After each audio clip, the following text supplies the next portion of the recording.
يا رايحين على مصر مين يبعت سلامي في كلمتين يا هلا الله، مشتاق لناسها الطيبين ودي ياما فيها مخلصين يا ما شاء الله، وفي أزهر العلماء تقدر تقول ما تشاء، ده أنا والله بدعي لهم رب السما وقولوا امين ان شاء الله ان شاء الله. الله الله يا ربي الله الله، ومن قلبي كده من الها صلى الفجر ولف في مصر وحواليها. الله الله على الازهر الله الله، الله اكبر من الدنيا كمان واكتر، لو قلت اوصفها انا مش حنصفها وكفيها. بسم الله الرحمن الرحيم، الحمد لله رب العالمين، والصلاة والسلام على رسول الله وعلى آله وصحبه وسلم تسليما كثيرا، ولا حول ولا قوة إلا بالله العلي العظيم، ولا حول ولا قوة إلا بالله العلي العظيم، ولا حول ولا قوة إلا بالله العلي العظيم، ولا حول ولا قوة إلا بالله العلي العظيم. In the name of Allah, the gracious, the merciful, to Him we belong and to Him we shall return. We ask Allah subhanahu wa ta'ala in His infinite wisdom and in His infinite mercy to send peace and blessings upon our beloved Messenger Muhammad sallallahu alayhi wa alihi wa sahbihi wa sallam. We ask Allah subhanahu wa ta'ala to grant us beneficial knowledge, and we seek refuge in Allah subhanahu wa ta'ala from knowledge that does not benefit. And we ask Allah subhanahu wa ta'ala to raise us to the highest of ranks and to have mercy upon our parents. And we ask Allah subhanahu wa ta'ala to remove the hardship from upon our brothers and sisters across the world. So last time we finished the definition of fiqh, and we moved and we continued on to where Imam al-Juwayni says wal-ahkam sab'a. So now he's saying that the ahkam that need to be known are 7. That the ahkam, the ma'rifah here, the knowing that is going to be done by the scholar, are 7 rules. And these ahkam are for him, he's talking about what? The ahkam al-shar'iyyah.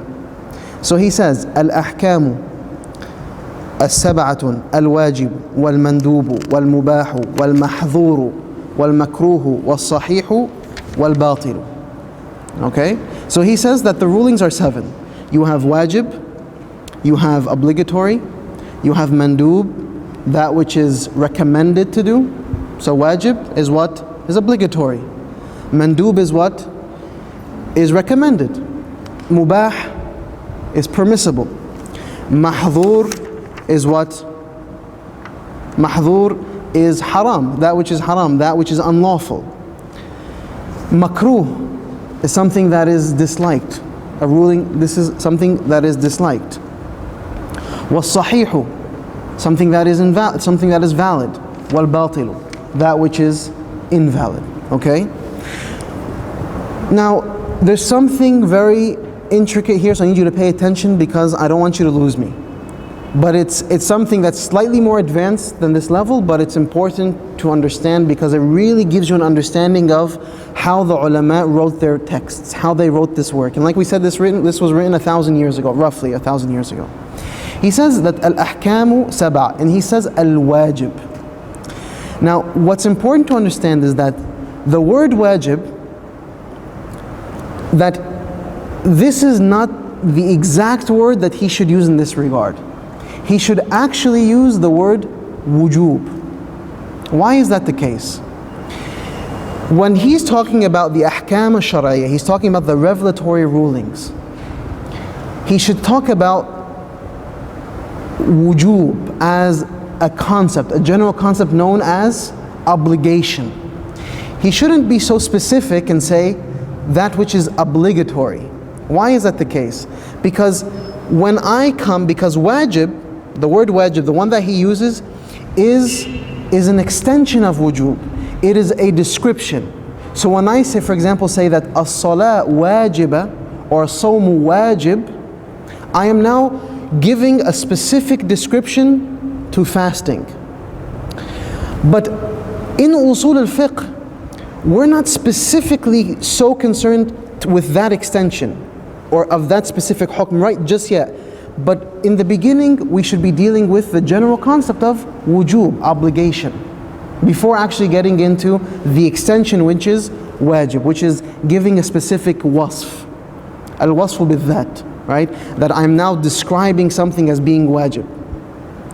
Is that clear? The reason why he does that, the reason why he uses wajib and he doesn't use wujub, is because wajib is much easier for a beginner to understand than wujub. The general concept of obligation is not very clear cut, is not specific. A beginner might not know how to grasp it quickly, but a beginner can understand wajib. Why? Because if I tell any regular person, if I say, as-salah wajib, yeah, I know. Wajib, yeah, you know wajib, you know the concept wajib? Yeah, okay, that's what we want, let's move forward. Although that's not exactly what we want. And this is why they say this is ta'addi. This is the imam knowing that I'm dealing with beginners, so I'm going to give them something that they're familiar with, rather than give them something that might be a little bit too conceptual, something that might be a little bit too abstract, right? So I'm going to give them something very specific for them, right? And that's why it's so appropriate that when we define things to beginners, we define things, if we're writing a beginning text, that we define things to people with things that they can touch, their senses can really engage with. But if I give them abstract thoughts, they might get lost. I don't know what you're talking about. Obligation, blah, blah, blah, I don't know, right? So that's important to understand in this regard. So he says wajib. We understand wajib, we understand mandub, we define them all. Another important aspect of hukm, al-hukm al-shar'i, that I want us to consider is there are three major components that we need to consider when we're thinking of al-hukm al-shar'i, right? So other than the al-hukm al-shar'i is composed of these different things like wujub and mubah and ibaha and nadb and so on, I want us to consider, actually, the scholars allude to us to consider a different way, or a different way to consider the revelatory rulings, the ahkam al-shar'iyya. They say there are three things with regards to the hukm. First, there is ithbat, meaning that first I have to affirm that there is such a thing as rules. When I'm going to come and consider ahkam al-shar'iyya, first I have to begin and say, okay, I need to actually affirm that there's such a thing as legal rules. Right? How do I know that there's such a thing as legal rules? I don't know. I have to do ithbat of that. I have to affirm that. I have to prove that first.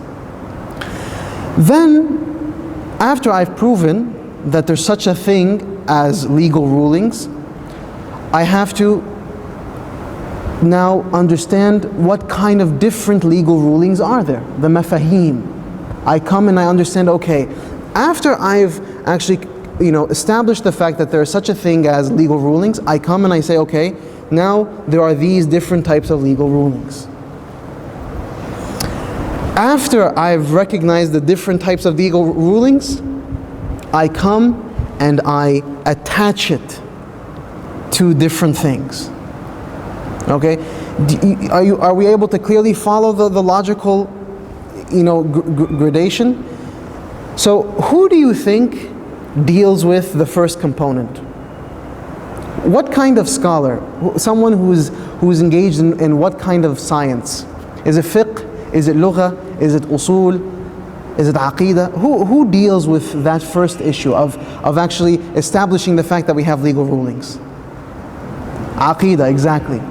Because we have to first understand Allah Azza wa Jal, we have the existence of Allah, Allah sent us these messengers, and through these messengers we have such a thing as legal rulings. Okay? I know this sounds very basic, but I personally, based on my own experience and studies, find that a lot of these very basic understandings we completely overlook.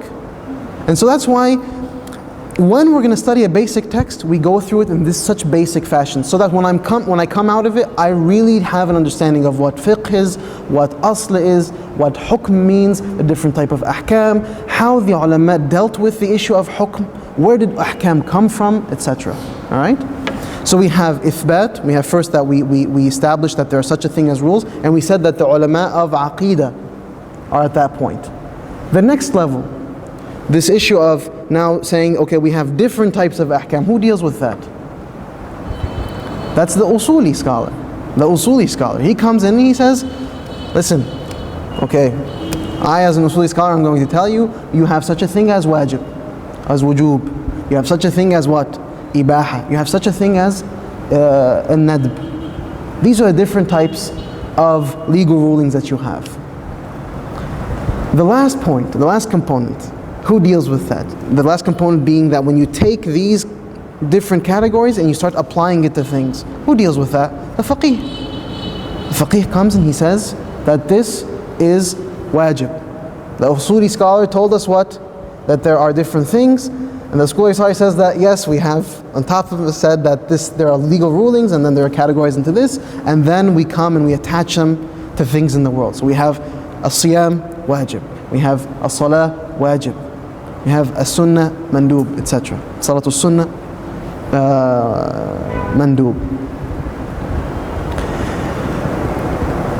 So is that clear? Okay. And then now Imam al-Juwayni comes and he's going to begin explaining each one ala hida, as the ulama say, each one by itself. He starts and he says, فَالْوَاجِبُ. He says, فَالْوَاجِبُ مَا يُثَابُ عَلَى فِعْلِهِ وَيُعَاقَبُ عَلَى تَرْكِهِ. Al-wajib, okay, is, he says, whose performance is rewarded and whose non-performance is punished.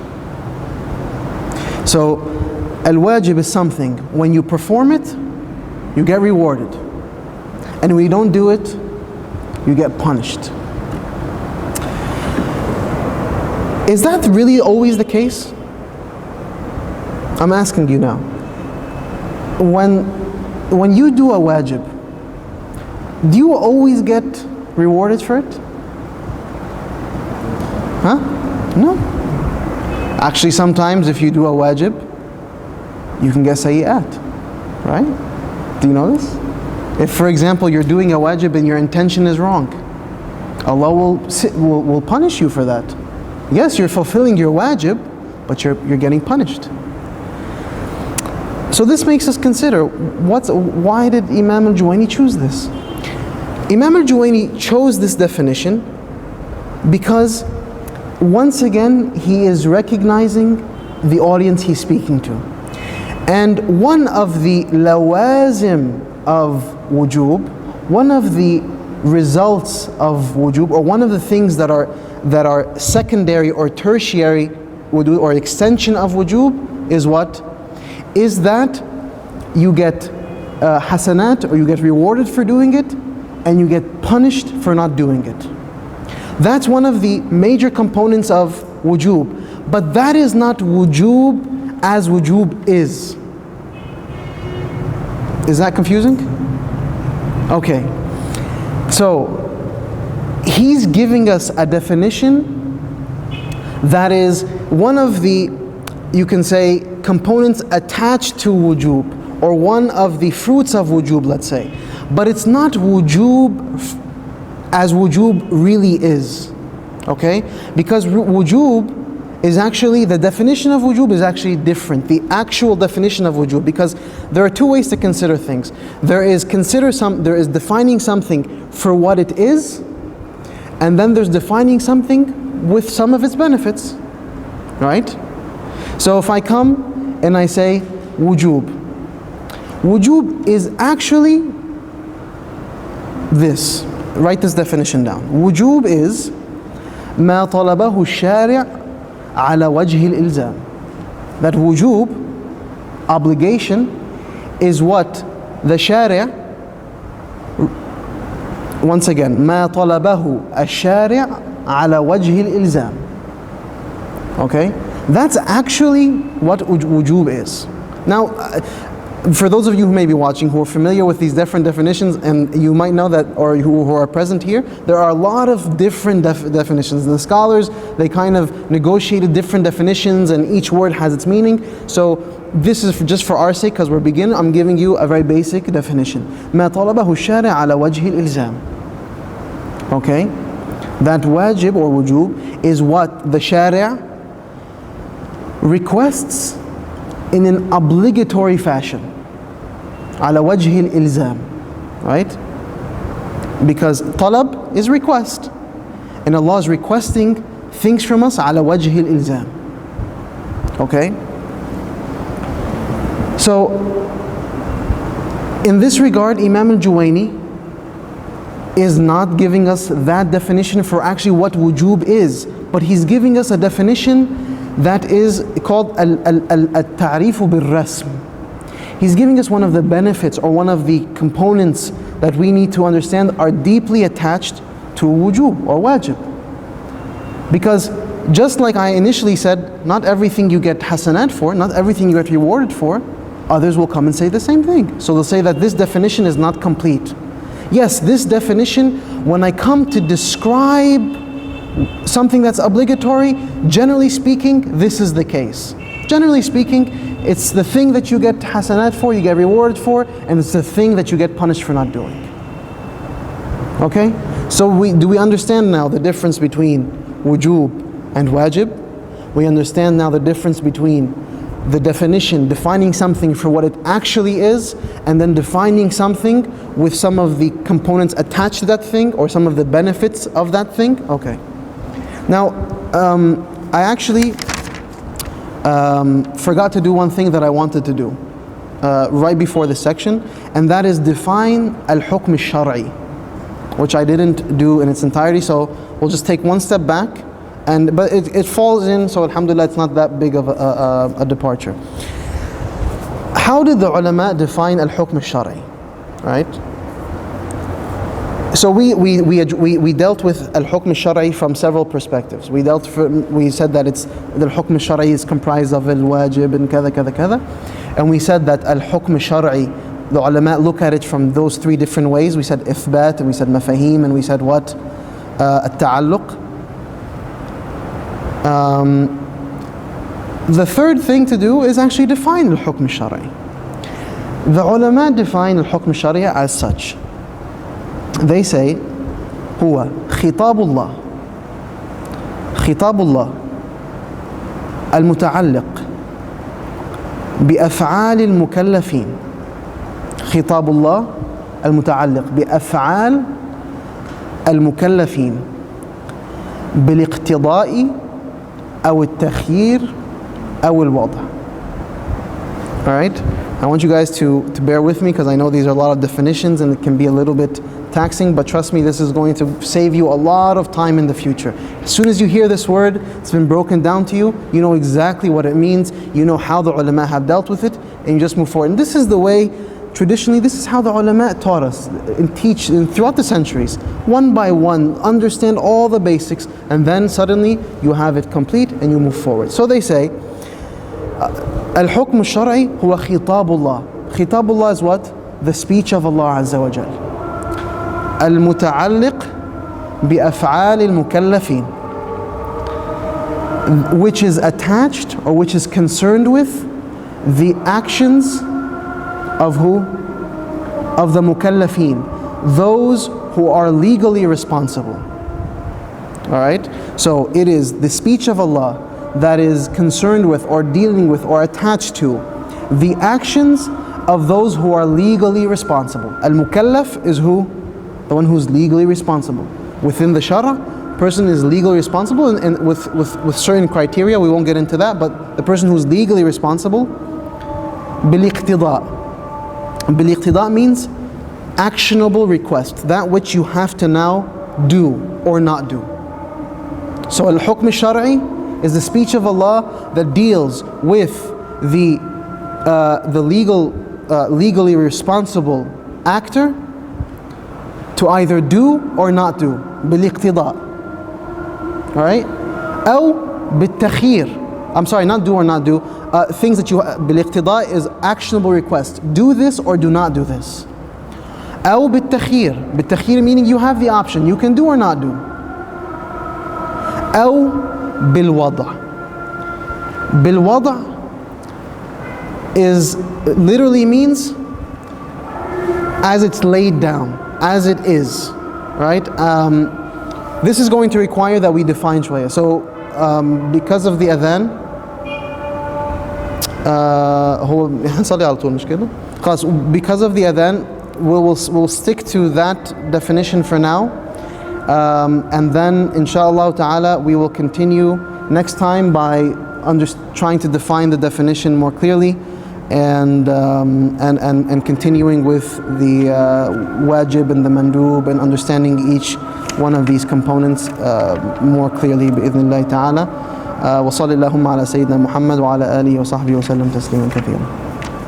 الله الله يا ربي، الله الله ومن قلبي علي توضى كده من ملها، صلى الفجر ولف في مصر وحواليها. الله الله على الأزهر، الله الله الله أكبر أم الدنيا كمان واكتر، لو قلت اوصفها أنا مش هنصفها وكفيها. الله الله